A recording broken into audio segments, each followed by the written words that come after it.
Welcome everyone to Overall Vibing, where we're overalls and vibe. My name is Zach Medearis, and with me I have a very special guest. But before we get into it, I want to let you guys know that this episode is sponsored by Anchor.fm, the easiest way to make a podcast. Learn more about them in the description. Alrighty, and we have a very, very esteemed guest with us today. In fact, our first guest of the show ever. And here he is, right here, Caleb Medearis. Thank you, Zach. Glad to be here. As we're talking off air, I'm an avid podcast listener, but this is the first time I've ever been a guest on a podcast, so I'm very glad to be here. Wow, that is incredible. And tell the audience a little bit about yourselves, because they've never even seen you or know who you are. Yeah, absolutely. Well, I'm your older brother, Zach, but I'm from the Midwest. Grew up in Illinois. Now I live out in Baltimore. Or I went to DC for law school. I currently live in Baltimore, and I'm an attorney. I do disability law for the federal government, and when I'm not doing that, I'm just vibing. Wow, that is what we like to do. But we have a long show document here, so I mean, how are you liking Idaho so far? You come here to visit every once in a while. Like in Idaho? Yeah, I mean, Idaho, it's a different, little bit of a different pace from where I'm from, but I like it a lot. Although this week it's like 0 degrees and snowing. So it's actually -2 outside today, and you came just in time for that. I actually thought it was really weird that you decided. When you initially said that you were going to come, I didn't know why you were going to come because you guys don't really ski or do anything, and I was like, why would they want to come in the winter time? It was Christmas. All the family's off. See all the family. That's exactly what Dad said. He was like, oh, well, they're coming to see the family. I'm like, so what are we gonna do? Sit around? That's what families do. Because we don't really do anything. I mean, Dad, he doesn't invite anyone over. Yeah. Well, I didn't know it was gonna be this snowy. We had some stuff we were gonna do, but the weather's getting in the way a little bit, so we'll see. Well, you should have came the last 4 years, because there has not been any snow like this in a long time. Yeah, because it's been nice though. I mean, my wife Alex, she's from the south, so she doesn't get to see this type of snow very often. So, and we got a hot tub at the place we're staying, so we can sit out there and just enjoy that. 20 years I've lived here, or I haven't lived here 20 years, but I haven't been in a hot tub in the wintertime. I think I've only been in a hot tub in like a dirty hotel. Well, this might be your first time. You need to come on down. Oh yeah. Yeah, but actually there hasn't been a lot of snow at all. Yeah. The last few years. Last few years, it's been maybe a inch.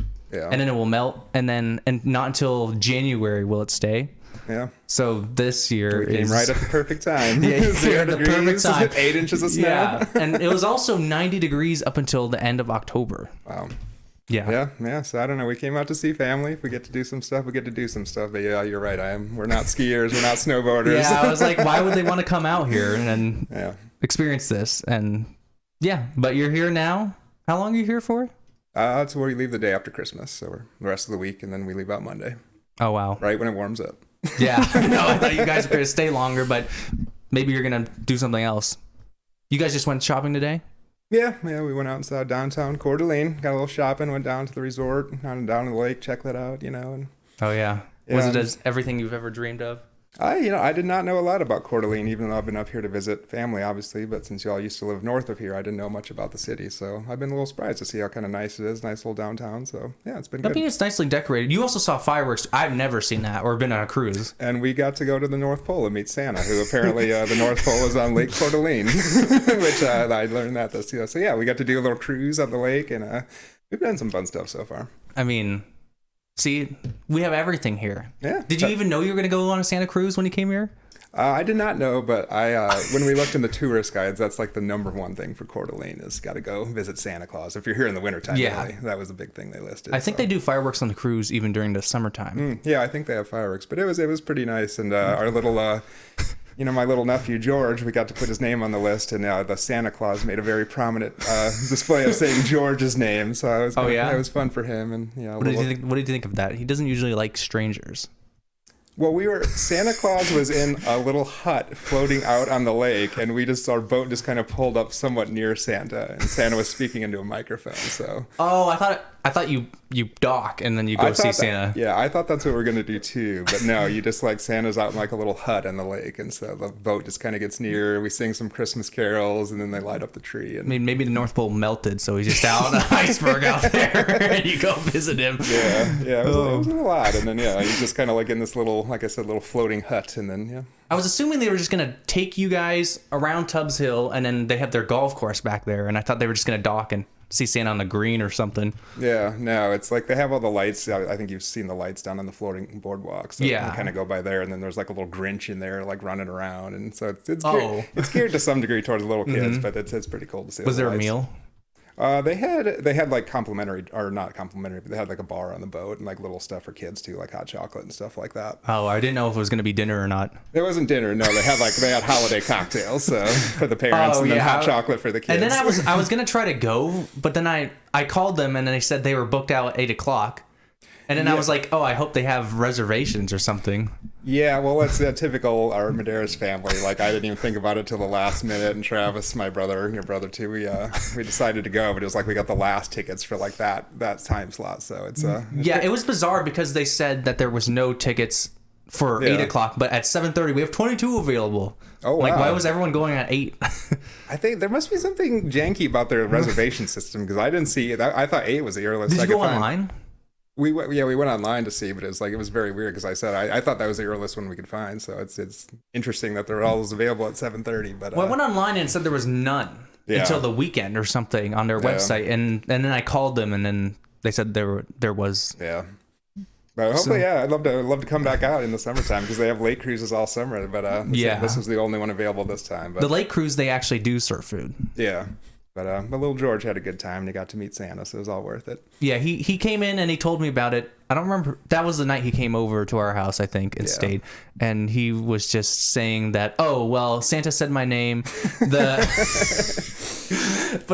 also said that the fireworks were really loud and hurt his ears. Yeah, it wasn't just that they said his name, but he had a list of like, all the kids that were there, and he's like, Jimmy, Johnson, Zork, Jim Jr., just going through all these crazy names, and then the very last one he was like, and George. And so it was much more prominent than all the other kids there. I was actually getting upset though, because I was like, what the hell? I put his name on the list, and now Santa's just gonna put him, not even say his name. You thought he was gonna fully just disregard his name. Yeah, like got all the way to the end, and then like there's like a little pause, and he's like, and George. Like, all right. Save the best for last. Yeah, so it all worked out. That is beyond bizarre. That's all bizarre. I didn't know. That's weird that he's just on a floating thing. Yeah, it's a little and strange. Just shouting out kids like a DJ at a nightclub. Yeah, and they had a very odd like soundtrack too. It was like we got there and we sang like Jingle Bells, a very traditional, and then he put on some sort of like hard rock version of like another Christmas song while the tree lit up, and it was just like very, I don't know. It was, they were just kind of bouncing back and forth between tradition and like hard rock. So. Oh, they I think that's the same people. That's the resort, right? They put on the lighting too for the town. Yeah. And they were playing, I don't know how to describe the song, but it was a rock, like a very intense rock version of like a classic. It's probably the same. Yeah, I think it's like Have a Very Merry Christmas or something like that, but it's just like a rock guitar. Yeah, that's exactly the song they played. There's like bells ringing in the background. It's like ding, ding, ding, ding, ding, ding, ding, ding. And see, I think it was a missed opportunity. They should have had a Santa that could play guitar. He could have come out there and just shredded for the kids. I imagine like someone from like Gene Simmons or something just out there shredding. Yeah, but no, it's just like an old guy, just like, all right, cue the soundtrack. Yeah, they play that every year. They play that it's so bizarre because there's fireworks. It doesn't match anything at all. Yeah, and they're like, it's like they're playing like Little Drummer Boy, and then they play this. And I like fireworks, and I appreciate they did it, but it was very like It just felt like the odds and ends they had from 4th of July or something, and they're just kind of going up like haphazardly and like, oh, there's more. Is it over? Oh, no, there's 3 more. Oh, okay. Yeah, so, I didn't know that they did fireworks on the cruise. Yeah, that must be just a thing they do every time or something. It's like, oh, we got some extras in the closet from when we put on the 4th, so... I got a little taste of Coeur d'Alene first day here. Wow. Got to meet Santa Claus? Yeah, got to go out in the lake. Yeah, go out in the lake. Was it cold that day? Yeah, it was pretty cold. Oh. Yeah, it wasn't too bad. It wasn't too windy, but Travis wanted to take little George right away, like right up to the top of the boat. So we were like standing up there freezing. I stayed inside for most of the time, but yeah. Do you have any of the drinks? Oh yeah, they had some like hot chocolate. They had hot chocolate for little kids, but then like hot chocolate based like alcohol. You had hot chocolate with like Kahlua in it. Oh. I was like, you're like, oh, the little kids were having this. No, it was hot but chocolate I was also with having like this. Kahlua and amaretto and stuff like in Bailey's. Yeah. Oh. So yeah, they had the parents hot chocolate, the good stuff. Oh. So that's a risky play. Yeah. To have it all in one. And the kids get the wrong one or something. Get it a little mixed up in there. Yeah, so I'm glad you could join us for the night where it's going to be -12 in the morning. Yeah, no, it's going to be pretty cold out. I know. I think we'll be getting in the hot tub again tonight. Oh, yeah? Yeah, I'm Is it actually, you're wet outside. Yeah, but you're in but your ears are outside, right? Yeah. Yeah. But you're in a hot tub. It's not. I mean, the only like, I mean, it's the one we're in. It's like so close to the house, you can just jump right out and go in the house. Oh, I thought it was just like at the corner of the yard. No, it's like a little Airbnb, and they got the hot tub like outside, and it's all fenced in, so you have privacy, but you just come right back in the house, so it's not bad. Oh, that's not too bad then. Yeah, that's how it is at the ski resort. Yeah, they just have it on the balcony. Yeah, it's nice. I wish we would have used it the other day when it was like snowing out. We could have got out there when it was really blizzarding. It wasn't actually that bad at the time. Yeah, no, yeah. It was around 30. Yeah, so when you're in there, you feel good. You don't really feel the cold. Yeah, and I just wanted to. Yeah, let me take a look here. What are we vibing about today? So I wanted to take a look at just real fast. I wanted to take a look at this. This is the Arctic map, or the Arctic blast. I can't say the B word because I'll get banned on YouTube, but the B word. Yeah, like exploding. Okay. Yeah, you also can't say the P word. Yeah. Okay. Yeah, that's interesting. I'm not a YouTube creator myself, so I know there's a lot of little content, little tidbits in there. Yeah. So you're in Baltimore. So Maryland's like over here ish. Yeah, you're a little more north. Oh, it's actually north. Yeah. Yeah, you're pretty close to it right there. So it's like 17 over there? No, it's the 17's a little higher there. You're down in like kind of the Carolinas right there. The map's hard to see because it's got like they don't have the states like outlined. No, they just put some of the main cities, and I don't really know where Baltimore is by heart. Yeah, it'd be right about in there in the mid-Atlantic. Oh, okay, that's pretty good. And then we're up here. I don't know how accurate this map is though. It says it's like 12. Yeah. Not 12 here. I don't know. But this is crazy though. These are some of the lowest temperatures in the country probably that they've ever had. Well, not ever. Not ever, yeah, but it's in a lot of places it's setting records, like we're originally from the Midwest, and I have some family members saying they're getting like 10 inches of snow and it's below zero. And then if you look down south, especially in, New Orleans or Atlanta and these places, it's pretty cold, and even a chance of snow in some of the places. So even if it's not setting a record, it's pretty unusual. Yeah, it's even weird for up here, and we're at the top of Idaho. Yeah. So that is pretty weird. So at the top of the show here, I want to talk about something that everybody has been talking about and we're a little late to, but it was Elon Musk's Twitter poll about whether or not he should step down as CEO. Which one are we talking about here? He does a poll every few days about just everything. He did a poll recently on the $1.7 trillion Congress bill or something. Yeah, I didn't know if he did a poll. I saw he was encouraging people to just like contact the representatives about it. It's weird. He's very... Yeah, he had a poll before that. Oh, okay. That said that. That's why he said it. But he says a lot of things on that. Yeah, he's kind of veering back and forth because some days he has strong opinions, and then on that he's like, well, just do your civic duty and go call your representative. For some reason, I thought that CEOs are supposed to remain not really taking stances on these issues if they want to continue to make money. Yeah, well, like Disney. Yeah, I mean, I think it depends on the type of CEO, and I think like you're pointing to like Disney being an entertainment company or like Twitter being a media company. I think it is risky for the CEO to be making statements like that. And I don't know if you've seen, but there's been some of the major stockholders in Tesla have started to raise questions about what Elon is doing and how that's affecting the other businesses that he's CEO of, because Tesla stock is dropping precipitously. Oddly enough, I saw them responding to that on Twitter. Oh, really? They were saying things, and he was in the replies, and he was saying, "Oh, the company's fine." Oh, the stockholders, they're arguing about analogies and interest rates, and like I think Elon's trying to blame a lot of this on the Federal Reserve, which is engaging in certain moves or whatever, but. As you point out, when the CEO is engaging in this type of behavior, whether you agree with it or not, it's going to have major effect on everything from advertisers to government regulation to how the shareholders feel. So yeah, even though he brought those journalists back that he banned, a lot of them were deciding, those companies like NBC and stuff were deciding not to come back to Twitter because they thought it was a little risky.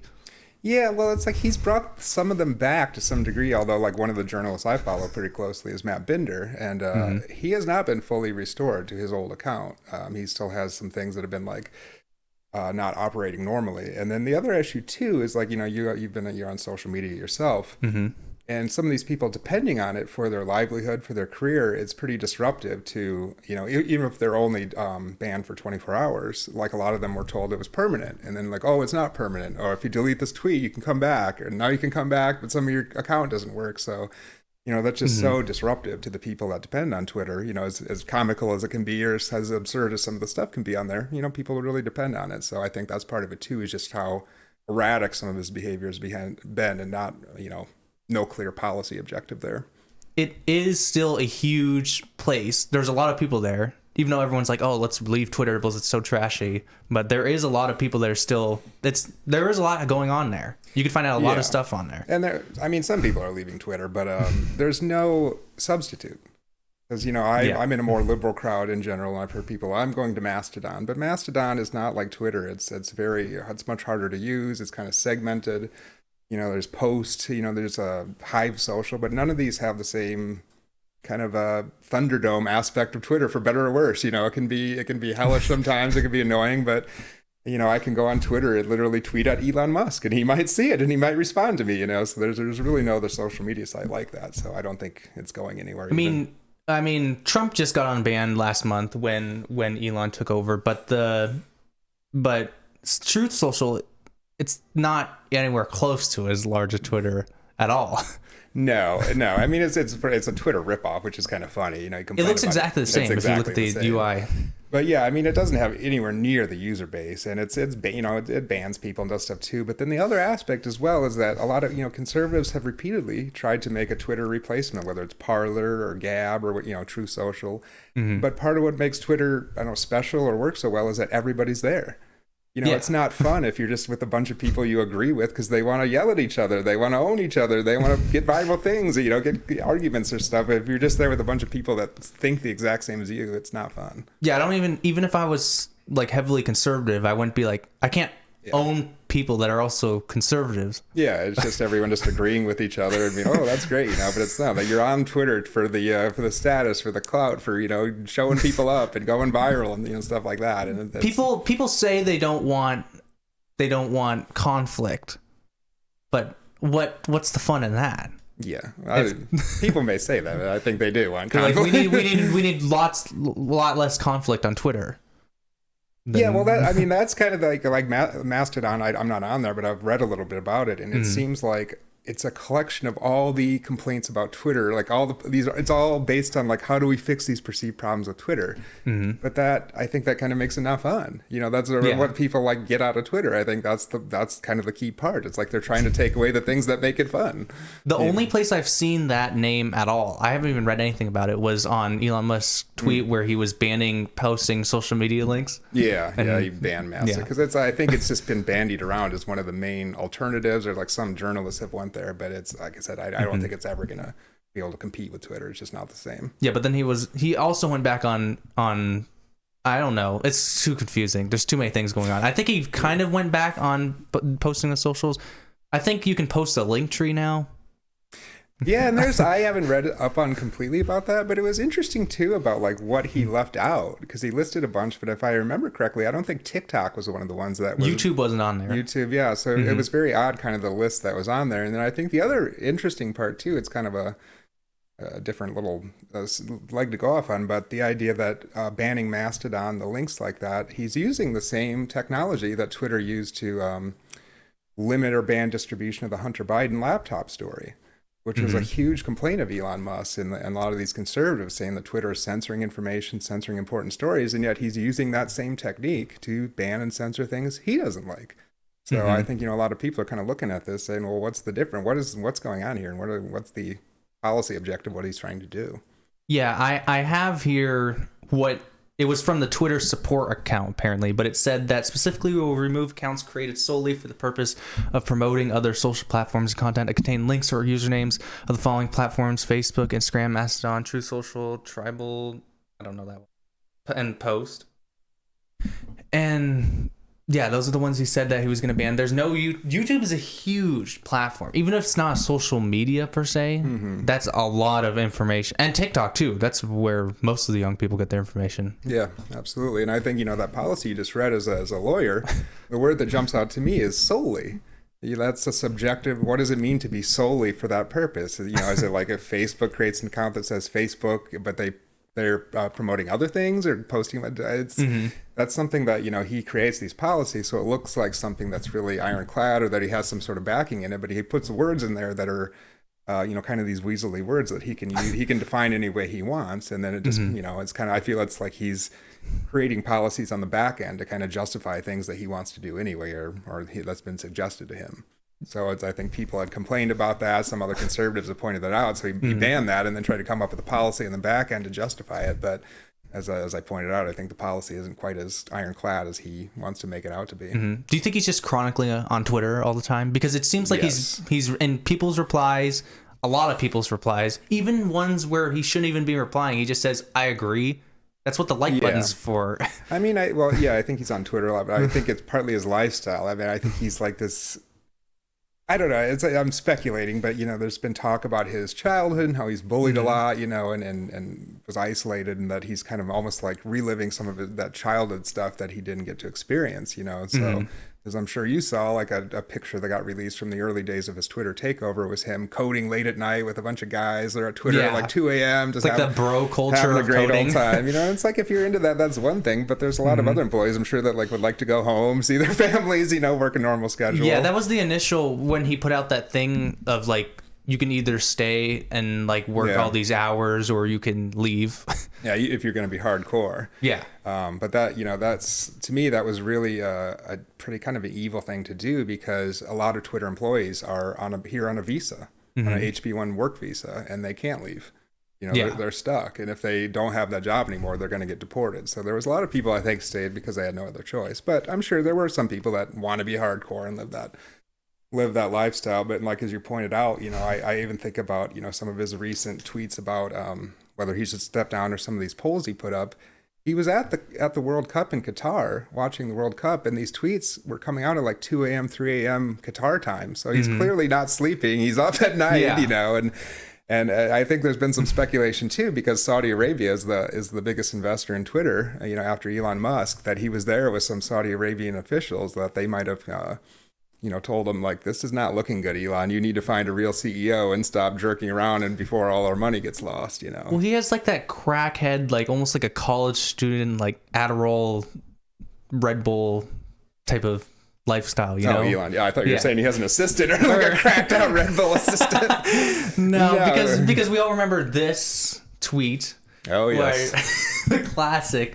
I mean, what he's got there? He has like some sort of like display gun and then a real gun or something. And then he has the display gun. I mean, that I want to know more about that, because there's some weird pistol in the foreground. But that's a painting of George Washington. I believe it's George Washington crossing the Delaware. And then, so I guess it's some sort of like commemorative Revolutionary War gun or something. Yeah, he's pioneering a new generation on Twitter. That's too, like that scene. It didn't seem natural to me. Well, like, I was like, that seems like a paean to conservatives or something. Like I love George Washington. This is definitely a post photo. Yeah. He put this stuff here intentionally. Yeah, he's got. Also, everyone was saying that this is like sugar-free Diet Coke or something. Yeah, it's caffeine-free Diet Coke. Everyone was saying that was pretty bizarre because that doesn't look like a common can I've ever seen in my life. Well, yeah, most people I've seen them, but most people don't drink those, as far as I know.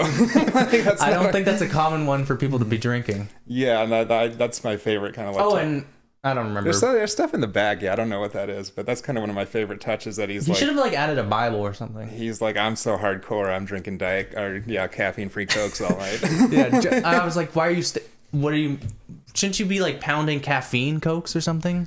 Yeah, to stay up. But he's, you kind of mentioned the idea of him being up all night on Twitter. But not only is he on there a lot, I feel like, but he's very. I don't know. He's very influenced by kind of who especially a lot of conservative people. I think he wants to get in with them. So as you mentioned, he's been replying to a lot of people, but not just replying to them, but like taking their suggestions. It's like, oh, Twitter should do this. Yeah, he's making new policies based on a whim. Yeah, he's like listening to all these people. Oh, maybe we should do this with Twitter Spaces, or maybe we should do this with the polls. It's kind of crazy. So it's not only like he's on there all the time, but just. I feel like he's just very erratic and going back and forth and doing things one thing and then contradicts himself the next day, or bans reporters one day and lets them back on the next day. So it's been pretty crazy. Yeah, there's been a lot of people saying that they want to step up as CEO, just random people, and he's been like, well, you need to be just as committed as me. Well, here's the poll. I didn't show it ever, but should I step down as head of Twitter? I will buy the results of this poll. 57% yes. He said I was resigned as CEO. Well, this was later. See, this was the 18th. This was the 20th. But he said I will resign as CEO as soon as I find someone foolish enough to take the job. After that, I'll just run software and server teams. Yeah. Is Mr. Beast down there? Mr. Beast said if you're going to keep doing stuff like this, then yes, this is about the link thing. Oh, okay. And if you lose, I thought he was stepping up to be CEO or something. Well, that would probably be a popular idea. But he's been a very hardcore Elon like dick rider the entire. Mr. Beast. Yeah. He's been always in the replies like you're doing a great job. Don't listen to them. The company's working way better with 50 workers instead of 7,000. What were the other people doing? Yeah, how's that going? I mean, I think that showed the other with the Twitter Spaces debacle. That was that I mentioned before. The journalist I follow, Matt Bender, who had discovered after he was suspended that he could still get on Twitter Spaces even though he was suspended, and he got into a Twitter Space with all these journalists, including all the ones that have been suspended, and the kid that runs the Elon Jet account. Yeah. And then Elon got in there, and they all like start roasting him, and he just jumps out after like a minute, and then just closes down all the Twitter Spaces because I mean they've got him back up now, but I think a lot of the reason was because the team that was working on Twitter Spaces had been gutted by his firings, and they had built that. Twitter Spaces, from what I understand, was built on the old Periscope platform, so they had like a little bug in there. If you got banned from Twitter, it didn't automatically translate into a ban from the old Periscope platform. So they found that, and I think that's just one example of like, the website, it's not going to like just collapse and disappear. We've seen this before with other websites like Vine, MySpace, which I used to be on years ago. They're still around, but they have collapsed in popularity, and they're just not what they were. So MySpace still exists. I went on there just to see. I was past that age to be able to go on there as a social media, but it still exists. And showing my age, it's like that was I haven't been on a lot of these social media platforms, but I was on MySpace. That was the first one I was ever on, and I remember distinctly thinking when Facebook started, like, they're never going to have a chance. MySpace has the whole market locked up. Who is this Facebook company? They're never going to make it. This is insane. But MySpace made a lot of stupid mistakes and a lot of bad business deals, and they disappeared. And they're still here, but they're nothing. They're not dominant anymore. And where Facebook, rose AOL's still here. AOL, but look at Facebook. They've been dominant for years and years, and now Mark Zuckerberg is just lighting cash on fire to make this thing that nobody wants. I don't know if that the whole metaverse thing is just most people don't agree that that's the future yet, even or in general. Well, you're a younger person. Are you going to be on there? Do you find any interest in the metaverse? I don't really like virtual reality though. Yeah. So I don't know.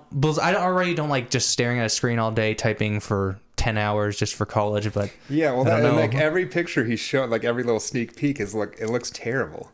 It's like, it's 1999 graphics. It's The Sims. It's The Sims, you know. Like, that's, to me, it's like, oh, you can be in the Sims world, you know. Like, why would I want to do that?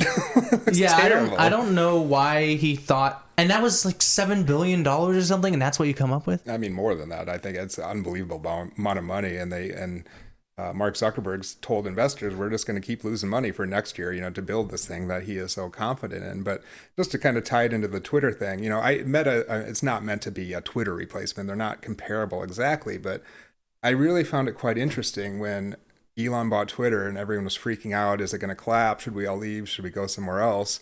I did not hear one person. I did not see one person saying, I'm going to Meta. Not one. No. He's spending billions of dollars to build this thing. Do you think he's going to be, you know, everyone's like, I'm going to Mastodon. I'm going to Reddit. I'm going to anywhere. No one's going to They're Meta. Still there. Yeah. They're still there. They're not going anywhere. But Well, some people made alternate accounts of, you know, now they post on Mastodon too or post to, but it's like, no, it's just Facebook is just becoming irrelevant. And I just think it's kind of fascinating that he's putting all this money, this whole company into it, and like nobody cares. Well, the big thing among young people right now is Snapchat and TikTok.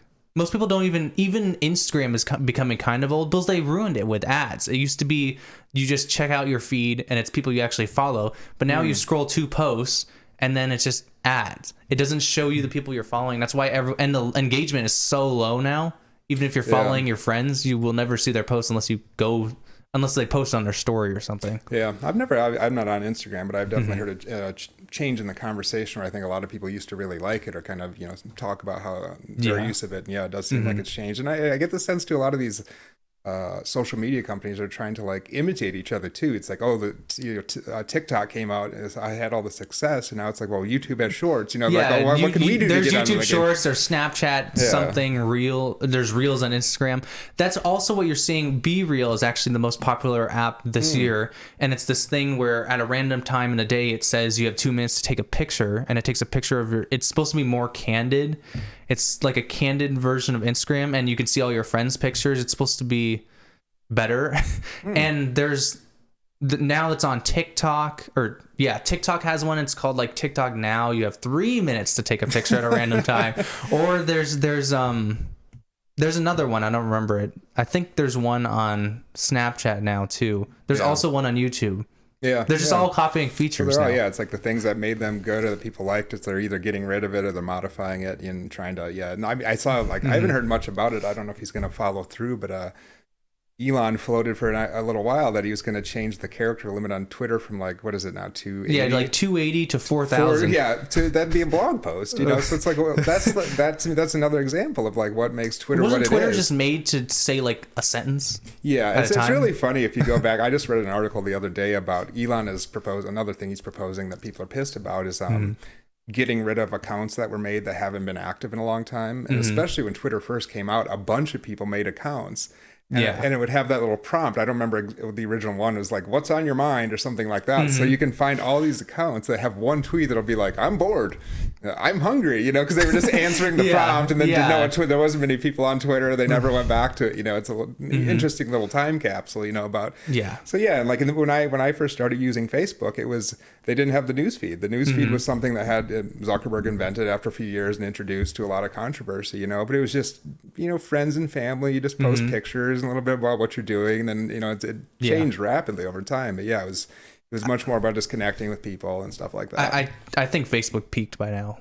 Yeah. Most people I know do have Facebooks, but it's mainly like for family. It's not like me and my other 20-year-old friends go on Facebook to have a good time. Well, no, it's like one of those too. When it first started, like you had to have a .edu email. You had to be in college to get it, you know, and so it was very exclusive. It was only in the Ivy Leagues at first, and then the only reason I wasn't even I wasn't on the computer that much back then, but the only reason I got on it was my university sent out this warning saying, look out for this website, thefacebook.com. It used to be called The Facebook. And they were warning, like, this isn't an official university site. We didn't release this Facebook. Stay away. It's dangerous. I was like, oh, I'm going to see, what is this Facebook thing, you know? And so it's like, I think back then, too, it had like almost like this kind of dangerous appeal. It was new. And like, it was mostly, like I said. It was like no one knew anything about it. No one knew anything. And because it was all EDU in the beginning, too, it was all college kids or people in school, a younger demographic. And, you know, now over time, they've opened it up. And like, I would, you know, it's like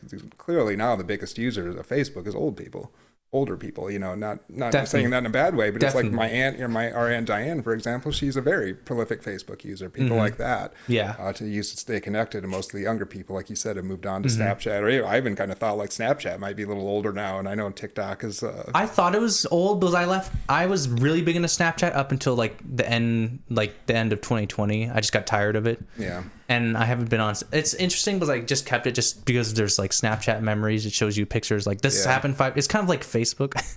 This picture you took 5 years ago. So that's pretty cool. But everybody in class, they have these things. Do you know a lot about Snapchat?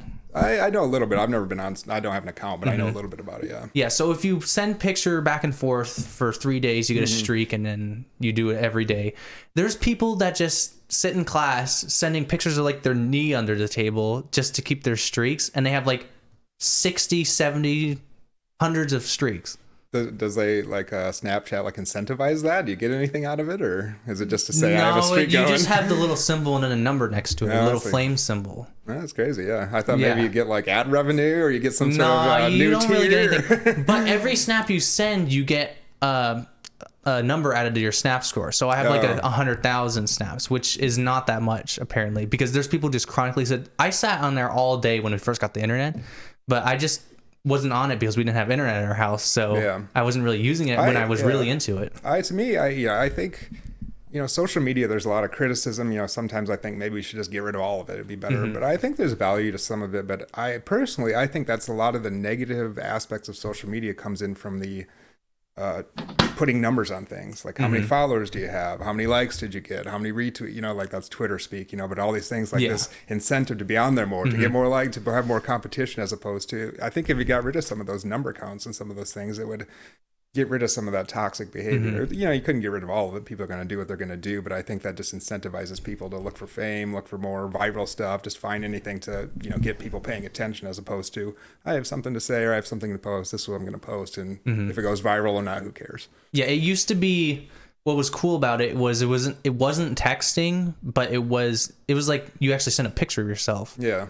So it wasn't texting, but it also wasn't calling, because no one called. Yeah. Even when I was in school. Yeah. No, I don't even call either. Yeah. And this is the $7 billion. This was like this is what he genuinely thought was like cool. This was like the best picture he could come up with to show it off before it was even released.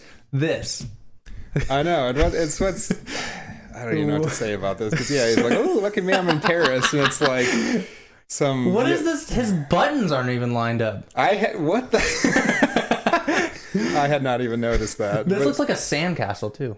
Yeah, I don't even know. But why is it like a blank Roblox world?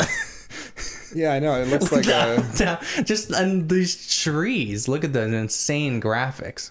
Yeah, it looks like what do you call like just graphics you get for free or something, or just like whatever. This is free.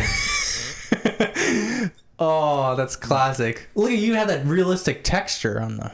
Yeah, and ground. This is it's hard to get in the psychology of guys like that, because I think he's been so successful. Like he made Facebook when he was a teenager, and became a billionaire. Yeah, it was like, oh, I made this $1 billion company in my dorm room. And I think that type of success, I think maybe he can't see his own faults or his own limitations. And so when I looked at that, I was just baffled, because to you and me and everyone else, I was like, this looks terrible.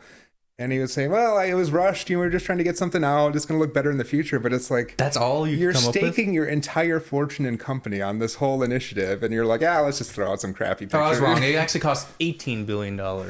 Yeah. I mean, look at it. It's just insane. It's like, why would you put that out? That's embarrassing. You can make this for free in Blender in like 2 seconds. It's like free character models or something. Yeah, that looks like something he made on Microsoft Paint or something. Like it's amazing. Oh, and then remember he had like added legs or something, and it was like this huge, amazing accomplishment. Wow, you added legs to The Sims. Yeah, but like he had a reason why they didn't have legs on. Did you read that? Was it combat like virtual sexual assault? Yeah, well, just sex in general. It's what?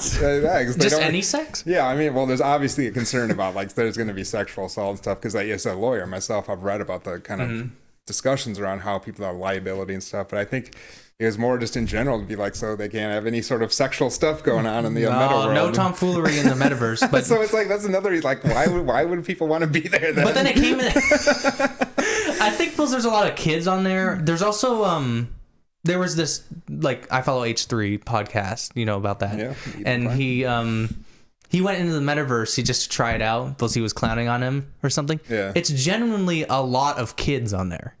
Interesting. And the minimum age, I think, is 13 or something, but you could sign up for anything. Yeah, that's interesting. Thinking about what I was saying about no one from Twitter talking about going there. It's like that's I guess maybe who he's tapping into so far is just children. Mm-hmm. And maybe maybe in like with the pandemic stuff, it's like I guess it could be used for like virtual schooling or something. But it's just, to me, it's like I can't imagine anyone ever wanting to hang out there unless they absolutely had to. Yeah, and then they made this $1,500 VR goggles, like, for the workplace to be in the metaverse, but the battery lasts an hour and a half. That's not... Oh, really? I didn't even see that. Yeah, they're like, it's wireless, but the battery lasts an hour and a half. They were bragging about it. Just got to get back into your charging port. Am I just going to a virtual... Maybe it's just like a virtual meeting, then put it back in the dock? I say it works an hour and a half, so you just need, like 4 of them to get through the day or something? 5? Yeah. Just keep putting them back on the charger. It was insane. I don't know. Yeah. Everything's going weird. All these billionaires, I don't know, they're a little on something. Well, it's all, I mean, yeah, it's they're not even, it's on, but it's they're like out of touch. Well, but I think it's part of like the American capitalist psychology too. It's like, it's never enough. I always think like, geez, if I had we were kind of joking the other night, you and I and Dad, about like, if you were the richest man in the world, why would you want to spend $44 billion to become the moderator of Twitter? That's insane. Well, it is his favorite. It was his. He had criticism about it, but he loved Twitter even before he bought it. Yeah, but it's like you could buy it, but then appoint people to run it and just say like, and then you get to have like, influential, you get to have a word in with the CEO or whatever, but to like... Everyone just ats him and is like, this, I can't change my name because I have Twitter Blue now, and it just says this random name. I always think if I had just like $1 million, I'm done, I'm retiring, I'm going to go live on the beach, I don't need to do this, but it's...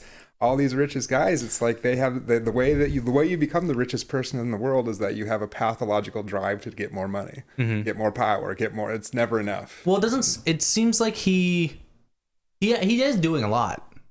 He's staying up at night. He's chronically on here. He's still the CEO of Tesla too. He's the CEO, I think, of 5 or 6 corporations, because he's the CEO of Tesla, SpaceX, Twitter, The Boring Company, and I think one more. Oh.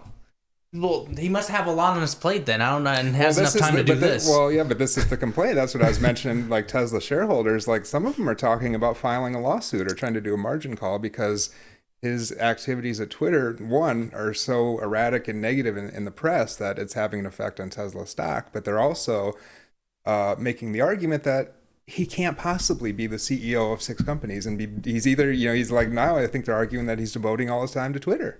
So he's not attending to Tesla, I think the other companies, I'm not sure if they have a board or anything like that. Maybe they're more private and don't have this objection. But yeah, I think he could, in a worst case scenario for him, he could lose both companies. He could end up screwing this up and like losing control of both companies.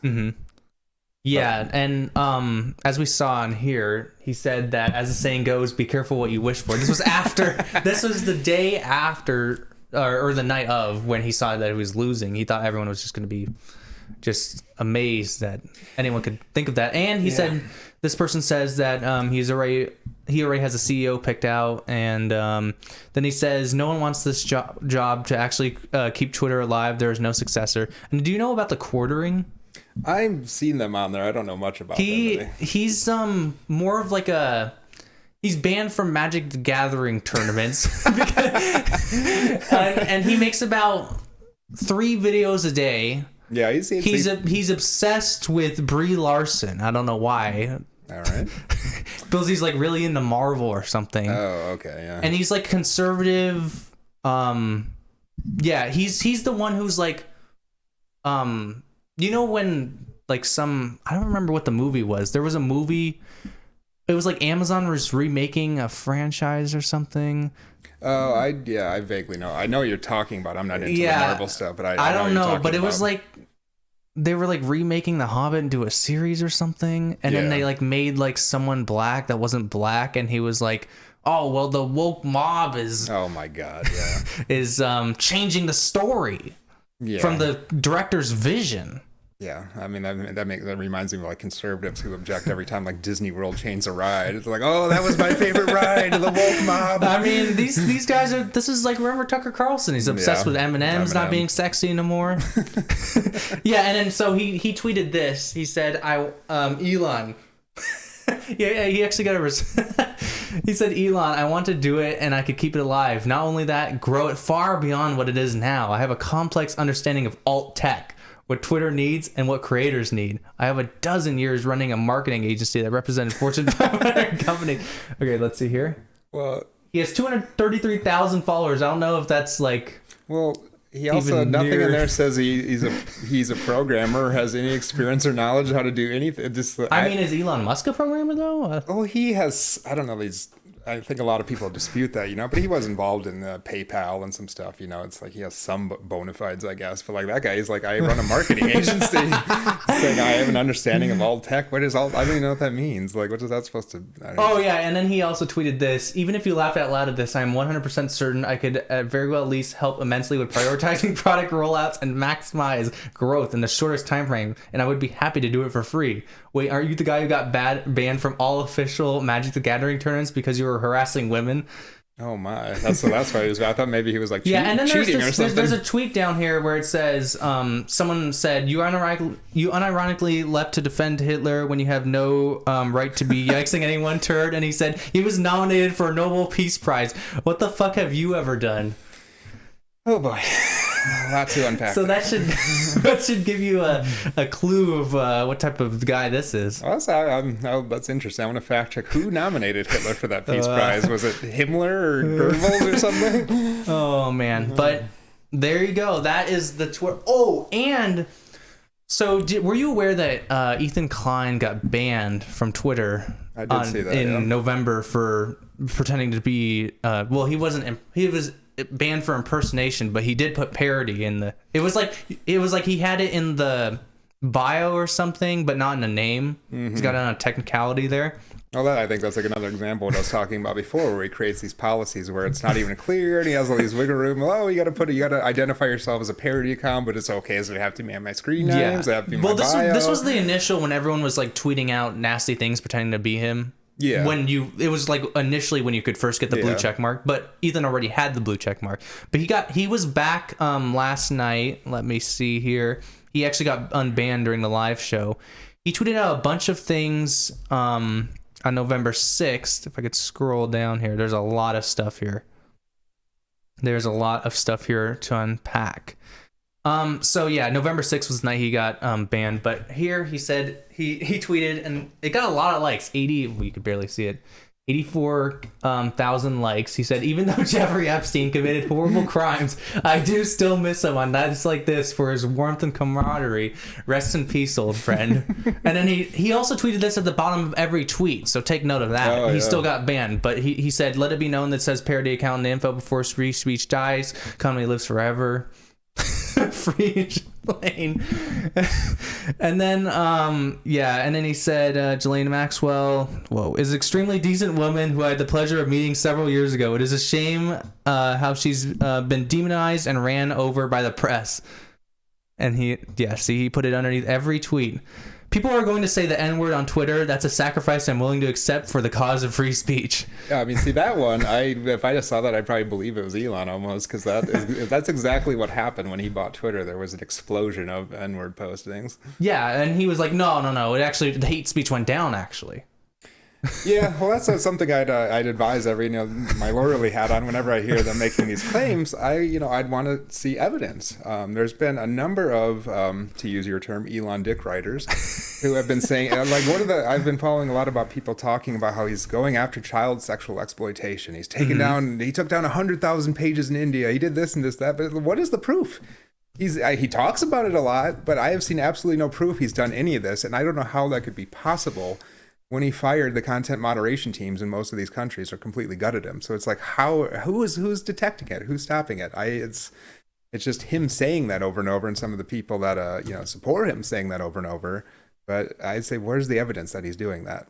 Mm-hmm. And we haven't mentioned there's been this kind of Twitter files thing. I don't know if you've been following that going on, where these hand-picked journalists have been releasing all this internal information and calling it the Twitter files. But wasn't Elon the one spearheading that whole thing, where it's like these giant, like, oh, we are unlocking all the secrets, and how like the left wing has been paying Twitter to like demonize right wing. But I think that's a good example of where he's he handpicked the journalists. Mm-hmm. And I wouldn't even call it, like, Matt Taibbi is someone I used to have a lot of respect for, but I don't really consider what he does now journalism. Barry Weiss the same way. She's someone that built her career by attacking Palestinian people and Palestinian professors that would support Palestine, so she's very much into censorship and things like that. And you think that they're presenting it as some sort of investigative report on what happened at Twitter, but they're working with the CEO of Twitter, who forced them to publish it on Twitter so he could make money off these viral posts. And he's given them this access that's allowing them to grow their follower counts. Matt Taibbi's, I think, got hundreds of thousands of followers from this. Mm-hmm. But, he's not releasing the files. He's not providing it to journalists that might not agree with them. And the only one that I've seen of these was the recent one by Li Fang, who's a really great investigative journalist who did not agree to any conditions. And he put out this thing about the FBI interfering with some of the content, which I think has been interesting. But But all these claims about what Elon's doing, he's improving this, he's improving that. I say, what is the proof? Well, he's not releasing. He's about to release the I don't know if he did or not, but the Hunter Biden files. Or something. But that's my point, though, is that he's choosing what to release. He's curating it. Because in the very beginning there was this big hubbub where this is a town hall. Well, there was this accusation, oh my God, Jim Baker, who this guy, he's a longtime Washington operative, but he was the deputy counsel of Twitter. In the legal department. So they found they made this big stink about, oh my God, Jim Baker was reviewing the files before the release. But it's like, well, he's the deputy general counsel of the company. He's trying to protect them, So it's like, I think it's just telling that it's Elon picking what he wants released, who he wants it to release it to, on what medium it gets released. Mm-hmm. So to me, that's more public relations. That's not journalism. That's information he's releasing to support his narratives. He's not just opening the files and saying any journalist who wants to can come in here and just report or read whatever you want to. It's just stuff he's releasing to help himself. Yeah, so he's not really spearheading the release of anything except for what he wants. Yeah, because as I've been on Twitter for a few years, and there was even a story 2 or 3 years ago that Twitter, in fact, is far more censorious towards liberals than conservatives. Mm-hmm. It's just conservatives whine about it more. And they're always complaining about it. But you'll see, and that's what I always say too, check the people the conservative voices that whine about it the most. They have 1 million, 3 million, 5 million followers, but it's, I'm getting censored, I can't post this or that. But there's just no evidence to bear that out. So I'd say that's what I'm just so skeptical what Elon's doing, because I just think he's doing things to support his own narrative, and it's not journalism. Yeah. And then, so this is a tweet from last night that I needed to show. Well, he retweeted, he resaid the same thing. This is almost a minute after he got unbanned. It's still up. It has 183,000 likes this time around, and he made his thing so long so that the parody doesn't show up in the relevant people. But it does say parody account technically. That's really good. But people, there's a parody Elon Klein replying to it. Oh yeah, yeah. This account got huge because everyone thought it was Ethan when he was banned. Oh yeah, and I see they got that name that looks very close. The at is 2 letters off. It's 2 letters reversed or something. Yeah, him and Hila got unbanned last night, and also. Everyone was that tweet too. Part of why that hits, and I think what makes Elon mad about it, is that there's been rumblings. There's a lot of circumstantial evidence that he did know and consult with Jeffrey Epstein, which is pretty damning. But like I said, it's circumstantial. There's no direct evidence. But there is a picture of Elon Musk at the 2014 Vanity Fair party where he's posing with a picture with Ghislaine Maxwell, who was Jeffrey Epstein's right-hand woman, one of the biggest child sex traffickers in U.S. history. And he insists that he was photobombed, that he didn't know her, she photobombed him. But look up the picture. They're literally standing right next to each other, posing for a picture at a Vanity Fair party. That was not a photobomb. I'm sorry. And, and the party was hosted by Graydon Carter, the editor of Vanity Fair, who helped kill some of the stories into Jeffrey Epstein's victims, and allowed him to, do what he did for so much more longer. So I think that's, part of what touched a nerve with, because, Ethan Klein and H3 have a pretty big voice. They're pretty well known. So it wasn't just, if I had tweeted that out, nobody would have saw it. But, the fact you would not have gotten banned, probably. Yeah, but the fact that he's big enough that it got seen, and it's just like such a sensitive topic. He has 2.3 million followers. That's enough people to actually get out there. But it's just Elon is so insistent that I don't know them. I was photobombed, and now he's tried to reposition himself as some sort of, that's the picture. Does that look like a photobomb? He does not know what's happening. He was just walking by. Someone was just click. Yeah. Doesn't know her. Yeah, most people, just photobomb, just come up, smile.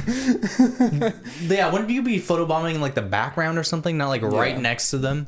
And there's well-documented stories that, Ghislaine Maxwell and Jeffrey Epstein were still accepted by rich, these rich parties well after, he was arrested or known to be engaged in this stuff. So... but it's Elon would not be alone in this because Bill Gates was very, very close to Jeffrey Epstein and ended his marriage because of that, and many of these rich people too. Donald Trump was very close to him. Bill Clinton, so there is a long list of people that you actually know. Yeah, and some people you wouldn't even think. Yeah, and so John Hughes. Yeah, absolutely. So I think he just wants to try and sever that connection. So that tweet gaining so much popularity, I'm sure, really, really pissed him off. Yeah. So are you aware of Jordan Peterson? Oh yeah.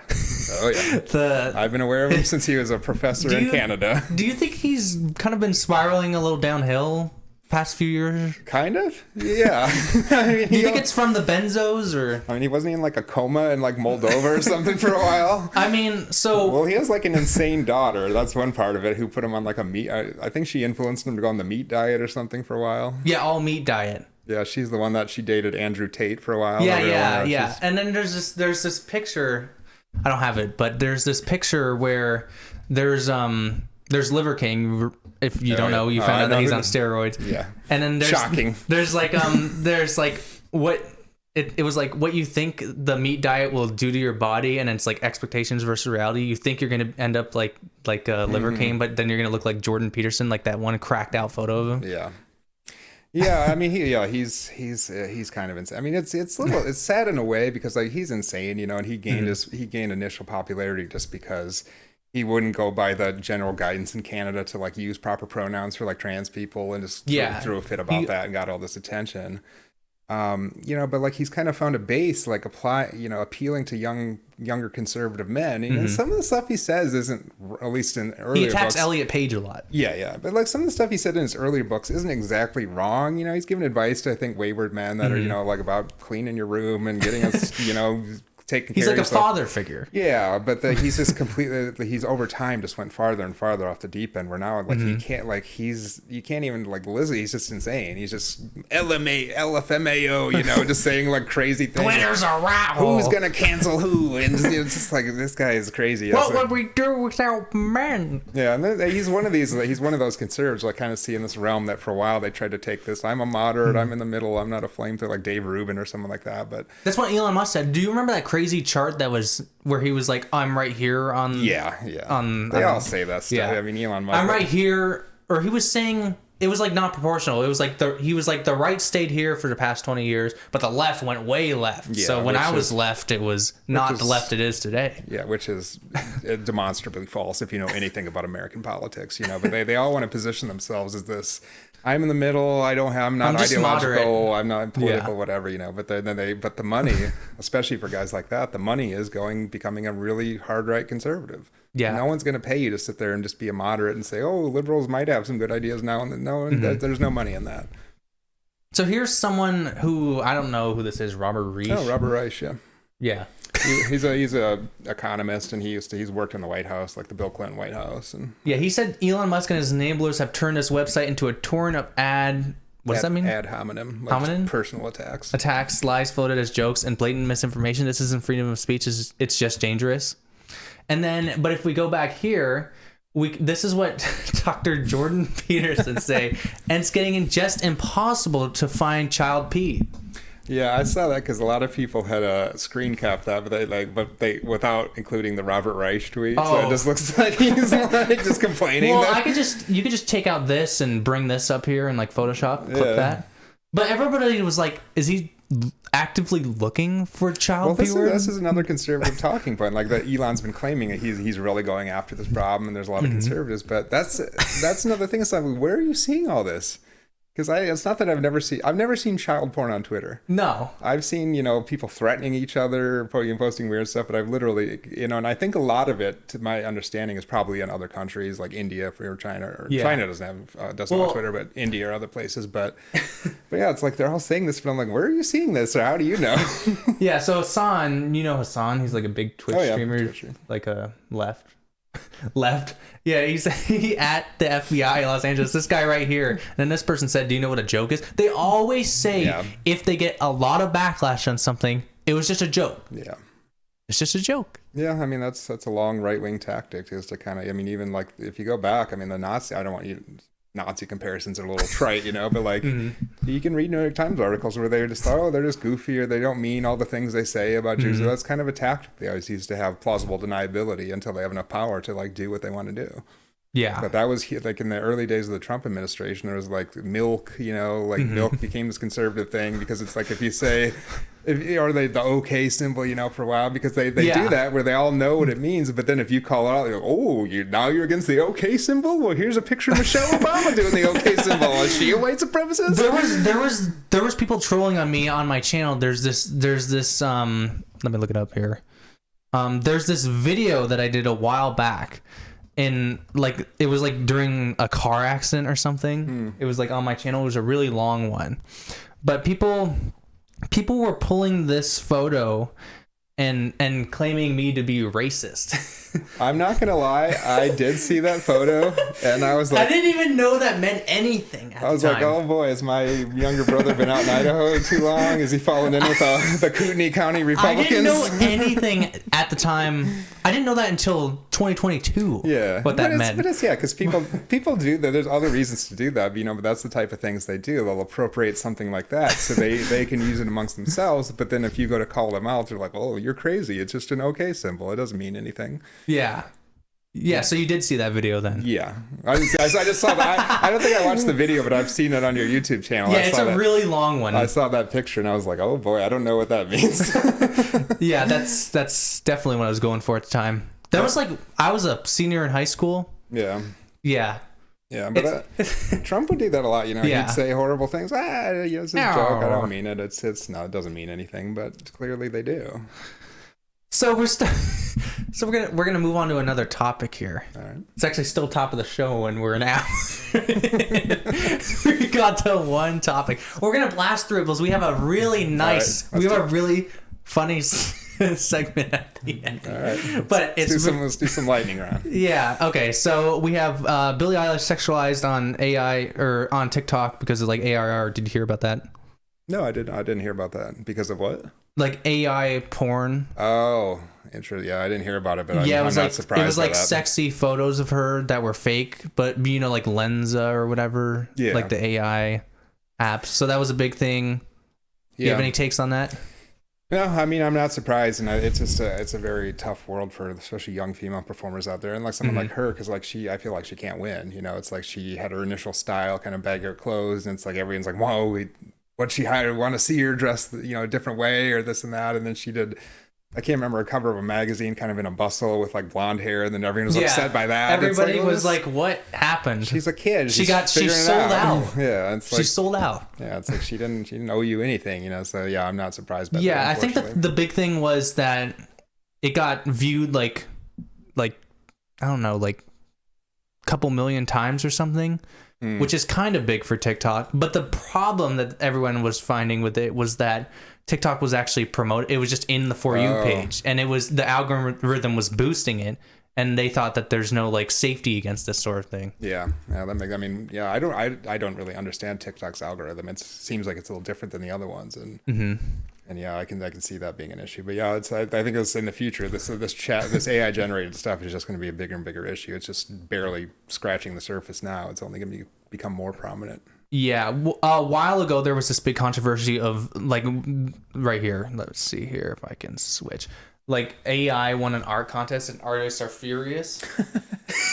It's such a CNN thing, but there was this big debate of like they entered it in, they were saying that it was their art technically because they made the prompt or something. Yeah. Yeah, it's kind of a legal issue because I've heard about. I've never used any of these myself, but I've seen people on Twitter posting it. This is the picture that won supposedly or something. Yeah, some of these like commercial ones where you can like write in there like Karl Marx going to Disney World, and it'll give you like these pictures, and things like that. But yeah, so apparently now people are like copywriting like strings of words that create certain types of pictures. Like I heard someone talking about this where they were in a forum where a guy was trying to create some sexy anime girl with just the right proportions, and he spent 3 hours being like, typing in rosy cheeks, exactly the right words to get those changed. proportions. So now what people are doing is they're creating strings of words and they're copywriting them and selling them. What's also bizarre is there's this AI anime filter on TikTok right now. It's very popular. There's these videos where everyone's trying to like make boobs out of like bowls. Yeah. They put like bowls on their chest and stuff. But everybody is saying that it's stealing. Actually, the AI isn't making the art, but it could possibly be stealing a piece of art somewhere on the internet where it actually exists. Because they got a bunch of these AI websites got caught actually just taking images from like Google Images and saying that's what AI. they're doing is they're scanning through like public images to create that. But I've heard that it actually might already be past the point where there is like not like human-based artwork where now these AIs are pulling art that was generated by an AI to create these images. I think that's the goal. They want to make it. Well, you have to start off with something. Well, what I'm saying is it'll pollute it. Like they're worried it'll pollute these things over time. Because I don't know if you remember, like Xerox machines are making a copy, but if you take a thing and make a copy and then make a copy of the copy, make a copy of the copy, over time it just gets degraded. It doesn't look as good. Yeah, there was when I was in second grade or something, the teacher had this book of transparency sheets. Yeah. And she would put a piece of paper behind it and put it in the copy machine.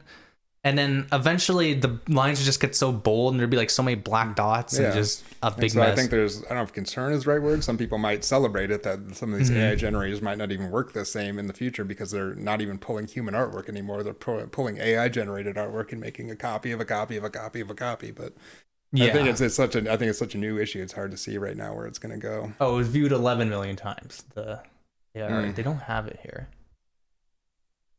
Yeah, but it was like, I saw it was like wrong. Yeah. Very revealing. And there was also this morality issue where it's like you're like making naked pictures of women that did not want those naked pictures to be out there, even if it's like fake. Yeah. I mean, unfortunately, female celebrities have to deal with that quite a bit. Yeah. But this is even weirder that you could just have sexually explicit images just of anyone if you just give it an image. Yeah. Yeah. Weird. Really weird. Let's see here. Oh, and then we have, I just wanted to, so AI art, NFTs. Well, those are two different things. Well, because I would say AI art, like I don't like I said, I think it's so new. It's hard to have a take on. I think it's troubling to some degree because yes, it's like it can be ripping off art that was made by humans or using their intellectual property without proper attribution. But on the other side, I've heard that, like smaller creative teams have used AI generated programs to create stuff for like their program or production that they would have never been able to do without this. They're saying it could also be inspiration too. Maybe you, like, for example, the text generator AI bot, the chat bot, it's like to get the story going or something. Yeah. It's like, so that's a new technology that has value but it could also have problems. Whereas NFTs, my opinion is they're garbage. They're worthless. Well, they're all scams. I have Trump's NFT video up here, and I just wanted to show it and get a little reaction of what you think about this. It's limited edition, by the way. Oh, it's sold out. Yeah, they sold out. It's virtual. He made like $5 million off selling nothing. Why didn't? It's virtual. Oh, that's the whole point of NFTs, right? It's to like create like well, first off, you need demand, but secondly, you need like the scarcity. Like, there's only a few of these images. Depends who you're talking to. Let's see what Trump has to say. Let's see this advertisement. All right, we're gonna load here. Let's see. Hello, everyone. This is Donald Trump. Hopefully your favorite president of all time, better than Lincoln, better than Washington. Of course. With an important announcement to make. I'm doing my first official Donald J. Trump NFT collection. Oh my God, I haven't right watched here and those. right now. They're called Trump Digital Trading Cards. These cards feature some of the really incredible artwork pertaining to my life. He was an and my career. astronaut. It's been very exciting. You can collect your Trump digital cards just like a baseball card or other collections. Here's one of the best parts. Each card comes with an automatic chance to win amazing prizes like dinner with me. I don't know if that's Oh, an yeah. amazing Oh prize, yeah, look at that. but Look in the it's middle of a what we romantic have. dinner. We'll golf with you and That a looked group like of Nancy your friends Pelosi. at one of my beautiful golf courses, and they Oh, are wow. beautiful. I'm also Where my doing Zoom ex-wife is calls, buried. one-on-one He's doing Zoom meetings, calls, one-on-one meeting. autographing memorabilia, and so much more. We're doing a lot. My It's like official signing on an Trump iPad. digital trading Whoa, cards are he's riding an elephant. $99, which doesn't sound like very much Oh, for no, what you're getting. $99. Buy one and you will join a very exclusive community. It's my community. And I think it's something you're going to like, and you're going to like it a lot. They also make perfect gifts. So you can buy perfect them gift. with your credit card. That's actually or your Christmas crypto. gift, actually, All that I you got need from is you. an email address. Go to collect. All I need is an email. Put in your hotmail. Digital trading cards right now before they are all gone, and they will be gone. This is Yeah, my he was right on first that. He was official right. Trump trading card NFT. NFT. collection. I forgot how And he, you get like, a chance opens his to mouth meet really me. wide. Go to collecttrumpcards.com right now, and remember, Christmas is coming, and this makes a great Remember, Christmas gift. is coming. No purchase necessary. Void where prohibited. What do you mean no purchase necessary? Yeah, people have commented on that. No purchase necessary. Why? Because I can like.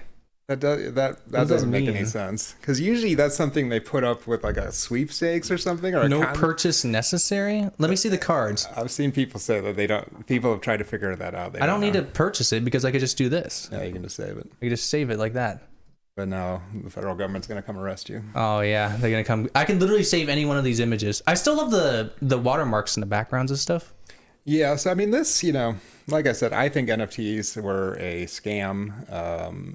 It's kind of like in the crypto space, kind of, right? Yeah, well, the crypto was created to do crimes, buying drugs or do things that you don't want the government to trace. So that's why I think there's a place for electronic digital currency, but I would say that crypto is not, even though it's called cryptocurrency, it's not a currency, it's a speculative asset. And I have a degree in economics, a little bit of background, but a currency, it's something that's stable, that has a stable value that you can exchange with people for other goods, things like that, where crypto is so, it can't be accepted anywhere. It's so, the value is so erratic. I've seen people where they had, like, there was a story on NPR one time about someone that had their hard drive seized, where someone gets in there and takes control of your hard drive and says, like, you have to pay this money if you want to get access back to your files.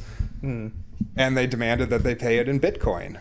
So this was some years ago too. So this poor person, they're like, how am I going to do this? They like find that there's a Bitcoin ATM in New York City, but it's like this jankety old thing that's like not easy to use at all. And they finally get the money together and send it over. But in the time that it took to wire over the Bitcoin, the value changed of it, so then they had to wire more Bitcoin. It's like, it's so volatile that's more like a speculative asset as opposed to an actual currency, whereas NFTs are nothing. In theory, the only like legitimate argument I heard was somehow like that, it's like having a receipt. You get to own a JPEG or something, some cool JPEG, you can own it. Oh, My kind of theory about what they're coming at this for is that they want to create an internet in the future where everything is monetized and commodified. That you would have to have like, Bitcoin, you have a Bitcoin wallet, and like if you're clicking through Twitter and you see like a cool GIF that you want, or a GIF that you want to click on, you click on it. Well, that costs a micro token, that just automatically gets deducted from your wallet. That's what I think they're trying to do, as opposed to, and then it's kind of just a speculative asset, but it's kind of a Ponzi scheme. yeah. It's just built on nothing. So, but to tie it to Trump's thing, it's even more baffling to me because the NFT market has collapsed. They're worth, most of them are worth a fraction of what they're worth. He came in specifically when everyone knows it crashed. Came after this crashed. I don't even think those are blockchain secured. Like, they're not, as far as I can tell, they're not on a blockchain. They're not on like OpenSea or some real. They're not anything. They're just they're not like a literal trading card that you could actually hold and like give to someone and look at. They're just on the computer. And I don't know what you're buying really. And if you notice, he never says there's any indication that these are going to go up in value, that they're going to be worth anything. It's like a collectible, but it's not like a collectible plate that you can... It's like almost like he made this himself. Like he doesn't understand how NFTs work, and he's just like, oh, it's a great gift for the kids. I think he knows how I think he knows I have a bunch of gullible followers that'll eat these. I'll just say the word NFT, and then people, all these older people that follow him be like, I've heard of that NFT. But we're all talking about it. And they literally sold out instantly. Yeah. And he made millions of dollars. That's what he's done his entire career is scammed people. Yeah. So we have like a couple more topics. We're gonna blast through them because we want to get to the great reaction content that we have planned for you today. You're just gonna, can you like banter a little or something? I just gotta fix this mic. Oh yeah, I got a little vamping here. While Zach apparently he has a clamps coming off the little mic. Situation over here where the mic is falling off the table. This mic weighs like more than the table. He's got a nice mic, but it's got a janky clamp and like an old piece of wood that's holding it to the table. So I cut this wood myself with a jigsaw. So we got a little in-pod work here going on. I don't know how this is happening. It's actually bending the table. Do you see? Yeah. Well, yeah, because I don't know where the clamp is over there. The clamp is on a piece of metal, but the top is digging into the plastic. Yeah. Well, let's get her good enough so we can blast through this here. Yeah, we just gotta... I don't know what's happening. I don't know how it's doing this specifically. Because I feel like you haven't pushed the clamp in far enough. That's part of the problem. It's, this is not how I expected this to go. Hey, it's podcasting, baby. You ever have a podcast where you have to fix the mic in the middle? Well, one of my favorite podcasts is Chapo Trap House, and they had one episode where their cat took a giant shit. Okay. And it's made the whole apartment smell, and they had to stop the pod so they could empty the litter box. Things happen. Really? Yeah, that was a classic episode. I think what's happening is I'm tightening it instead of loosening it. Oh, you are definitely. You're tightening. That's what you just said. Yeah, I'm trying to loosen it to lift it up on the table. It's squishing the table. No wonder. Oh, that is confusing. But it is incredible how... See, when you have a guest, the whole document takes like 10 years. I can barely reach an hour by myself. There's so much... Oh, I'm a lawyer. I'm a professional talker. I don't know what's supposed to happen here. Just push it in as good as you can. I just need to get it on just for this last 15 minutes here. What is happening? It's like... This is podcasting, folks. We are live. You're just gonna have to hold it or something. I can't pull it out because the clamp's coming off. Okay, go. There we go. Okay. This is all part of the show. Okay, can you hold this? There we go. It's actually weasel. I just need to clamp it. It just needs to last 15 minutes. Right here. Jeez. Oh wow, it's way off the table. It's because the piece of wood was there because the clamp digs into the table. You ever been to a show like this? Yeah, like I said, it happens. I wonder if on Howard Stern they're fixing the microphone. Well, another one of the podcasts I listened to, they were talking about how they showed up. They went to do a live show in a bar one time, and they got there, and they told them we're a podcast, we're going to do this, and they got there, and the show didn't have any microphones. The venue didn't have mics. They didn't bring their own mics? Well, the venue told them, we have all the equipment you need to podcast, and they got there and well, we don't have mics. Okay, we're back, folks. All right. We're back. I think I almost knocked the whole table down. Oh, wow. All right, let's close it out. Alrighty. Well, we're not done yet. No, so let's lightning it. Okay, so Avatar 2, what do you think about that? Did you ever see the first one? I didn't see the first one. Okay. But when you think of the first one, do you think of the amazing storyline or do you think the visuals? Well, that's interesting because I think I thought at the time, I remember people saying it wasn't that great of a story. It was more about the technology and James Cameron being this amazing filmmaker and stuff like that, the animation techniques. But I know some people that say they like the story, and and I do actually remember though a lot of I don't think it was like kids or younger people saying like they wanted to like die and live in the Pandora world or something, you know? Yeah. And, like, yeah, so there was that aspect of it too, but yeah. Yeah, so it came out 13 years ago. We all know it just got released on the 16th or something like that. But if you look here, they're actually planning 3 more, and it took them 13 years to get. Yeah. I saw this a long time ago. Originally, this was supposed to come out a lot sooner, but yeah. So I mean, like I say, it's still the highest grossing film ever. Yeah, I'm not really into movies that much, but James Cameron to me is pretty impressive because of the.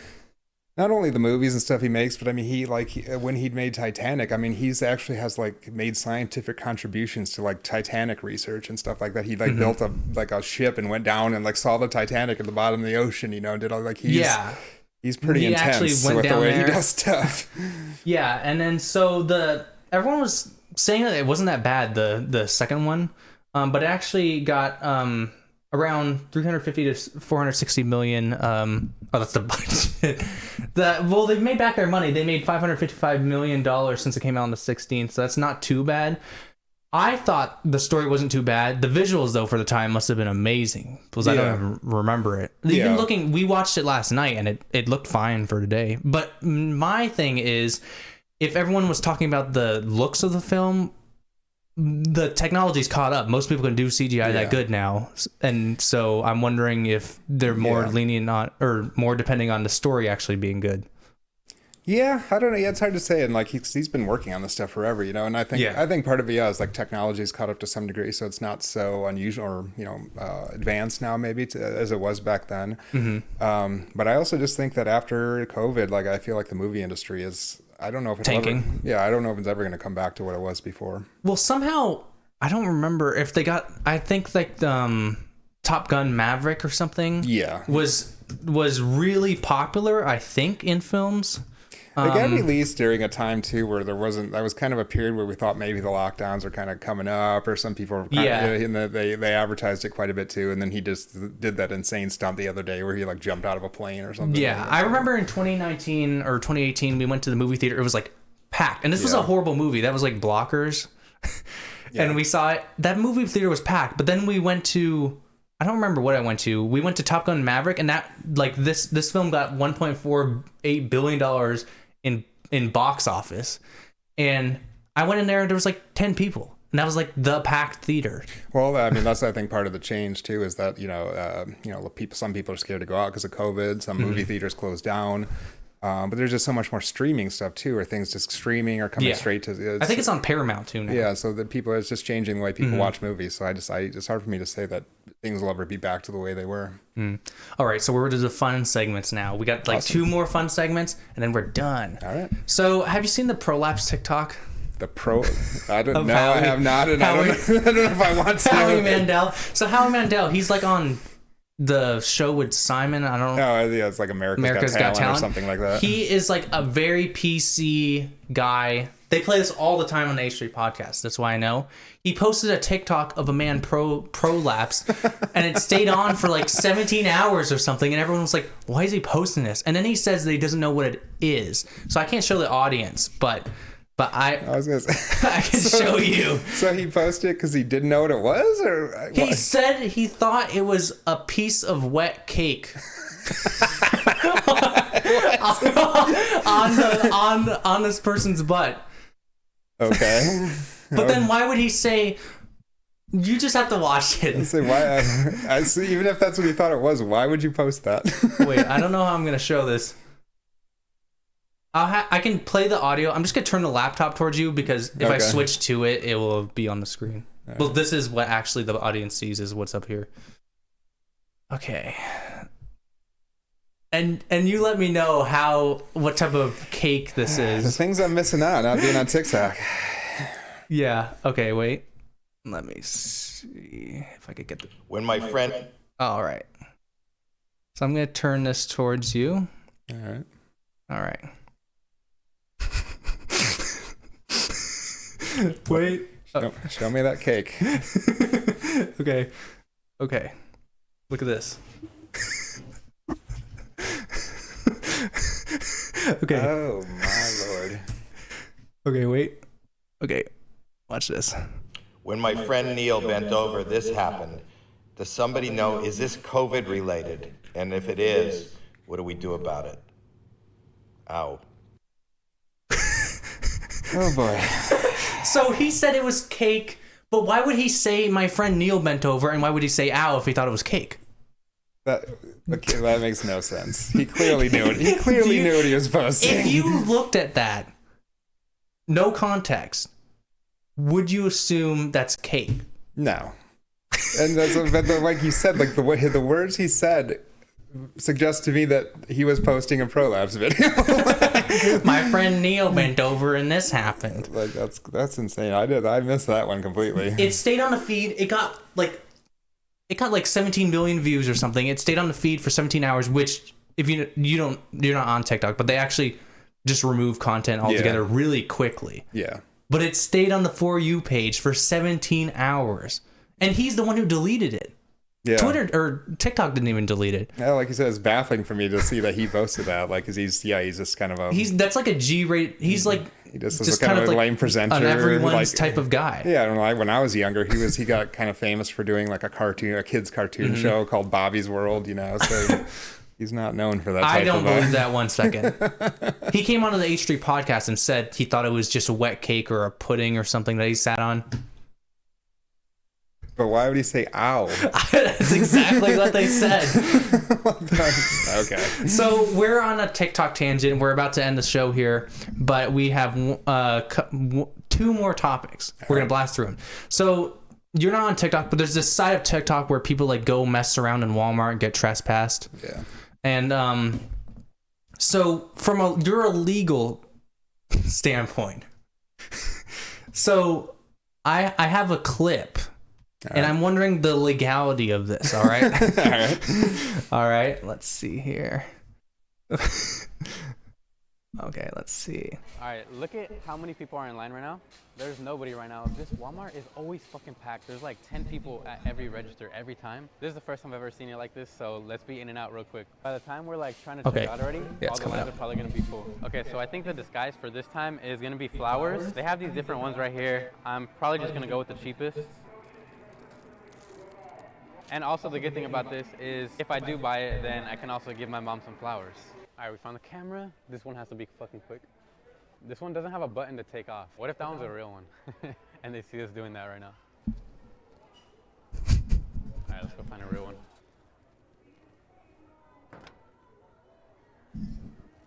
Okay, we didn't.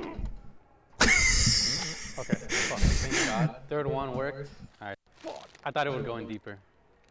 Sebastian's so smart. We didn't even need to get another one. He's hiding it in the flowers. Okay. But this line is long. In line. We're in line now. I have to piss. What do you mean?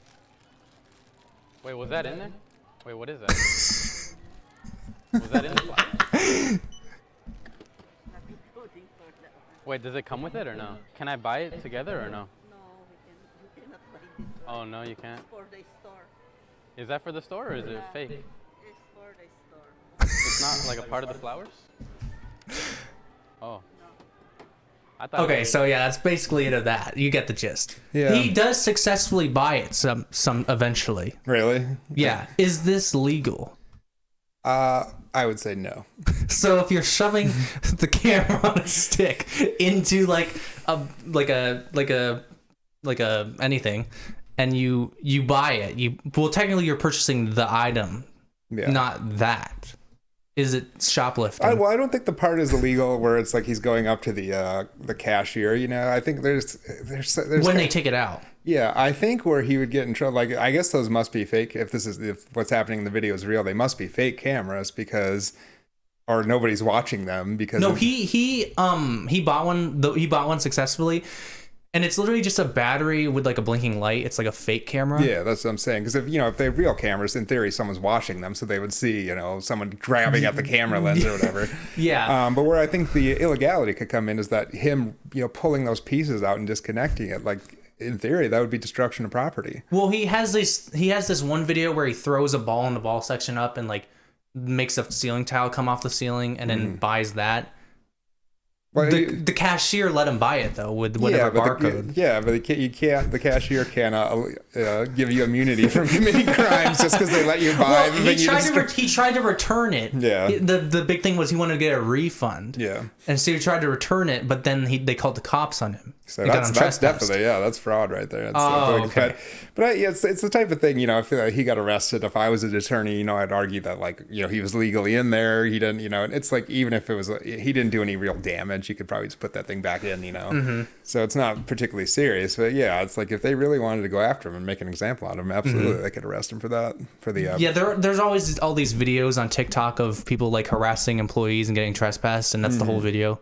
Like a lot of people doing that. Yeah, and so I see two things. It's like destruction of property, but also for like theft. It's like it's not like you have to like take something home and like get it all the way out of the store and take it home. The idea that he pulled it off and put it in his stuff, they could argue that's theft. So he's taking some risks there, and I know I've seen a lot of YouTubers or TikTokers who kind of push the envelope, and I suppose if you're making enough money, you can just hire an attorney and get out of it or do whatever you got to do. But yeah, it's a little risky doing that stuff. Yeah, so that's basically, and then we have the last topic here. We have like this really outrageous and highly offensive TikToker.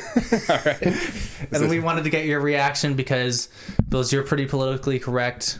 I don't know about that. I'm pretty political. I don't know if it's correct or not. Yeah, so they're called LifeandScars. Basically, they provide life advice of to you. Oh no. Have you seen this guy? I haven't seen it, but I don't like the name. Oh boy. Well, we have some of the best ones. All right. Queued up here for you. And so let's get right into it. Oh my god, I don't have audio.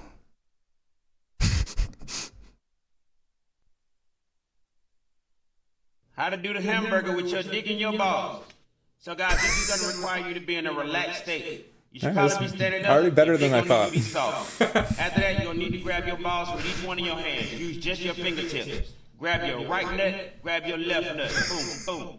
After that, you're going to keep your dick in the middle. Fold that shit down with your index finger and keep it folded. Now, once you've done those 3 steps, I need you to rotate the whole fucking unit. It's like Play-Doh. It's just at this point, you have one ball on top, your dick wrapped around in the middle, and then one ball on the bottom. It's gonna I can't even imagine what this is. It's time to go impress whoever you fucking with. Big Wee Wee game, go show off your Big Mac. Lil Wee Wee game, go show off your sliders. Hey, we're going to Yeah. Nice. Yeah, what do you think about that? Well, I mean, I already knew how to do that, if you can believe that. Where does that come from? Where do you learn how to do this? When I was in high school in particular, I didn't do this part of it, but I was really into like modern day circus sideshows, like people that do sword swallowing and like piercing, lifting weights with piercings and stuff like that. But Jim Rose, the guy that ran one of the sideshows that I used to be into, he would do penis puppetry at his shows. What? Yeah, and there's been other shows too. I think there was a traveling show called Penis Puppetry. Penis puppetry, where he would do that. That was one of his like things. He like formed his penis into like the burger, like up on stage. You were the last person I would ever think to know of that. Yeah, no, I was really into the sideshow stuff, and it was interesting too because I have a distinct memory of when he started doing his penis puppetry. This big security guard being like, "What the fuck is going on? What the heck?" Yeah. Oh, and then he provides life advice. That's a little trick. I was gonna say that's not what I was expecting. That's the life advice. Yeah. How to do penis puppetry. Okay, here we go. How the fuck? Wait. This is important. This is very relevant right now, especially. How the fuck a sick woman? Look, y'all, flu season is here, and a lot of y'all got live-in wives and girlfriends, and I just need you to know that they ass gonna get sick, but you still gonna want to fuck them, right? Right. So what I suggest you do is pre-game that pussy. Give yourself about an hour worth of time. During this hour, go ahead and feed and hydrate your bitch, okay? And make her take her medicine, then make her ass go lay down. Now, once that hour passes, she should be feeling good. She should be well-fed, hydrated, medicine in her system, comfortable in her bed. That's when you walk in, try to get some ass. Hopefully she's grateful enough to give you some. If not, just walk away. That bitch ungrateful. But if you do decide to give her some ass, do not move her around too much. Remember that she's sick.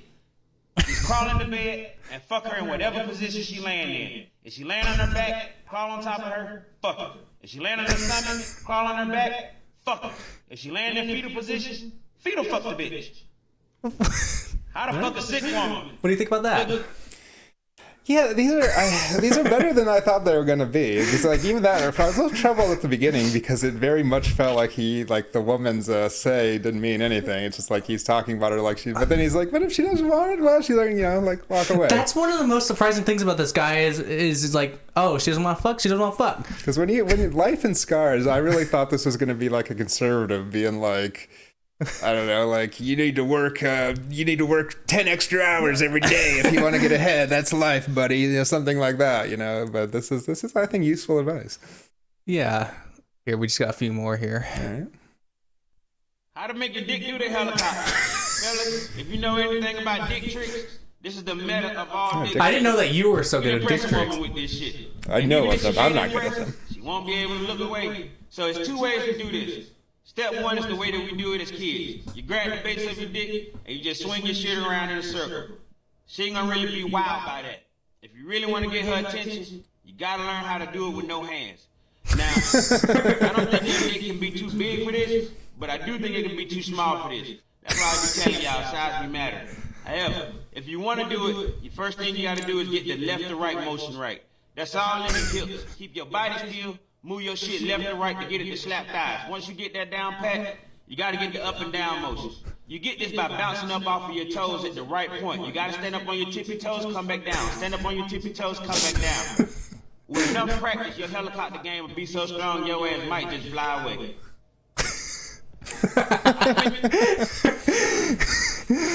Yeah, learning useful. But apparently you already knew this from like the Dick show. It was a side show, okay? They had many... Was that not the whole show? No. Oh, what I said it's is a there segment. are some shows that that is all they do. They'll have multiple But that's not guys. the show you went to. The one I went to had multiple performers. I thought it was just all Dick. I was there to see Mr. Lifto mainly, who was a guy who had piercings and he would lift huge weights with the piercings he had. And then there was so there's a little bit of everything there for was everyone. Rubber Man, a guy that would fit his body through a tennis racket. There's a big fat guy that did yo-yo tricks and stuff like that. But the head of the sideshow, though, he had a whole segment where he did penis puppetry. He did the helicopter. He did the burger. Oh, that's amazing. I never would have ever expected that. I would encourage your viewers to check it out. Look, guys, there's gonna come a time when a woman just gonna straight up ask you for a picture of your dick, and you're gonna have to draw down and show her what you're working with. So what I suggest you do is go ahead and shave that thing. Get rid of as much hair as possible. If you got ingrown hairs, don't go too low. You ain't trying to grow this bitch out. Now, once you got the shaving part down pat, it's all about posture. If you're gonna take this dick pic standing up, need you to have your back straight, chest out, tighten the glutes. It'll make you stick out just a little bit more. Now, if you really want to give her an idea size of how big your dick is, compare it to something that has a universal size. Put your dick next to a Red Bull can. It's 6 inches long. Big wee game, average wee game. You use those kind of items. Lil wee game, shit, use something like a cigarette. You just want to give her an idea size on how big your dick is. Another thing you can do too, if you took the pictures and you don't feel satisfied, is grab the base of your dick with your thumb and your index and pull your balls back with the other 3 fingers. It'll give you an emergency inch. Yeah, I get that emergency inch in, you know? Like I said, I was pleasantly surprised. I thought when I saw Life and Scars, I was like, oh no, this is going to be some traumatized, crazy person saying you need to absorb their trauma too. Oddly enough, it's mostly dick advice. Yeah, no, it seems like it's kind of like this advice on game, you know? Yeah, and so we got one last TikTok for you to up your game, and anyone else who's watching here tonight. I need it. Yeah. How to do the tower rack with your dick.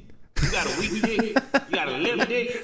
Well, come on down here. No, I'm just fucking with you. Look, fellas, we might be average men, but we don't have to have average dicks. So how do you make your dick above average? By making it strong. All right? That'll work out. So, listen. Look at that at least grappling 5 power. times a week, when you get out of the shower, hopefully you're taking at least 5 showers a week, I need you to get your dick hard. After you get your dick hard, I need you to put a towel on it. Pull the towel close to the edge of your dick. And, I need you to start flexing your dick muscles, making that shit pop up and down, all right? Listen, I need at least 10 reps, 3 sets, 5 times a week. Big wee wee gang, you use a dry towel. Lil wee wee gang, you use a face towel. Alright? Whenever you start doing that shit with a smile on your face and you feel like you got it, it's time to level up. Now you gotta do all this shit over again with a wet towel. I mean, you got a week. That's accurate. Oh, and then we have one. We actually have one more. I'm not familiar with that technique, but I like the fact that he caters to big dicks and little dicks too. So, if you have a big dick, get the Red Bull can. If you have a small dick, get the cigarette. Yeah. Face towel, regular towel. It's just all honesty too. Yeah, no, it's just like not pretending to have a big dick. That's the type of stuff some people aren't talking about. So it's good to get some of this advice. Here's one last little piece that you could take home with you, and probably change your whole life. All right. Here we go. This is why your balls stink. Your balls stink because a lot of y'all stay in hot regions or y'all be working out and y'all don't be washing y'all shit twice a day. I want you to reach down right now with a finger, rub your nuts, pull that shit up, smell it. Now ask yourself, are you happy? No. So listen to me. If y'all do live in hot regions and y'all working out, I need you to take a shower at least twice a day. Alright? If you're doing that and it still stink, you probably need to trim. All you hairy dudes, y'all do you. But when you got hairy nuts and shit, that odor and the bacteria, it gets trapped up in there. It takes a lot more care to get rid of. Also, use ball deodorant. Use Gold Bond foot powder. Put that shit on there, give it a nice little minty smell. If that ain't working, you could try dipping your nuts in vinegar. If you just got through shaving though, I wouldn't do that shit. It gonna hurt like a bitch. If your nuts still stink after all that, go to the doctor. You might got an STD. This guy, I like this. I like this guy. This is like he's like a anti-Jordan Peterson, He's he's giving actually useful advice, Genuinely not bad advice. Yeah, no, I didn't think it's that bad. So if any of you want to look that up, it's called LifeandScars on TikTok. There's a bunch of these videos. I just pulled some of the best ones. There's a lot. It's all that. It's all quality. It all has a little bit jokes to it, a little bit truth to it. Yeah, I might have to check that out. Alrighty, so we're at the bottom of the document here today, and we've been going. How long have we been going? An hour and 40 minutes. All wow, right. Did we ever think we would get to this point tonight? I did. Oh, well, usually I could barely get to 30 minutes. No, like I said, I'm a professional talker. I have a law degree. That's why it's surprising that you haven't been on a podcast before. I haven't been invited. I'm happy to be my inaugural. Maybe yes. I'm gonna put this on my my CV, my sizzle reel, and start sending them out to other podcasts. So maybe when you're going for a promotion, right? You just send this as like your character file or whatever, like a little bit of a reference. Yeah, put on my media hits, absolutely. Yeah, I don't know how that works up there, but thank you all so much for watching. We have been going a long time tonight. I hope you guys like the episode back, and thank you, Caleb, for coming out tonight. Thank you. Spending time on your vacation just to come here onto the podcast today. Yeah, thank you for inviting me. I'd be happy to come back anytime. Oh, yes. We might bring you back sometime before you leave. Great. And also, guys, I wanted to remind you that we are on Spotify and Apple Podcasts. Also at overallvibing.com if you're into that sort of thing. It actually just brings you to the YouTube channel because we don't have a custom link. We need 100 subscribers for that. So thank you all so much for watching. We are glad that you have come out with us today. And we will see you all later. Bye-bye now.